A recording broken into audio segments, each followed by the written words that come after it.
இப்போ பொதுவா வந்துட்டு பார்த்தீங்க அப்படின்னா, நிறைய பேர் சாபம்லாம் நிறைய குடுத்துக்கிட்டே இருப்பாங்க. சும்மா வீட்லயே கூட "நீ நாசமா போயிடுவேன்லாம்" குடுப்பாங்க. அதுலயும் ஒரு படி சில பேர் வந்து மண்ண வாரி தூத்தி சாபம் குடுக்குறதெல்லாம் உண்டு. உண்மையிலே சாபம் விட்டா பலிக்குமா? அதுக்கு சில பேர் சாபம் குடுக்குறாங்க. என் சொத்த நீ ஏமாத்திட்ட, என் வீட்ட நீ ஏமாத்திட்ட, எனக்கு எனக்கு வர வேண்டியதெல்லாம் நீ பண்ணிட்டு கேட்டதுக்கு இல்லைன்னு சொல்லிட்டேன்னு சொல்றது அவங்க மேலே தப்பாக கூட இருக்கட்டும்.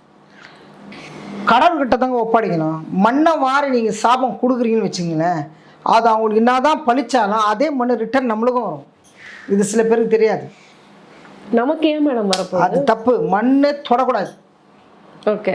மண்ணை வாரி சாபம் கொடுக்கவே கூடாது.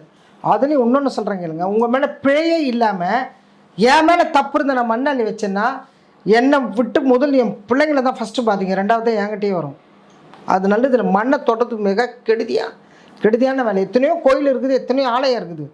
நீங்கள் எவ்வளோ பொறுமையாக இருக்கிறீங்களோ அதில் நம்ம ஜெயிக்கலாமே தவிர இந்த மண்ணை வரை நாசமாக போ, இது நல்ல பழக்கம் இல்லை. இது எத்தனையோ காணொலியில் நான் சொல்லிட்டேன் நான் இதை.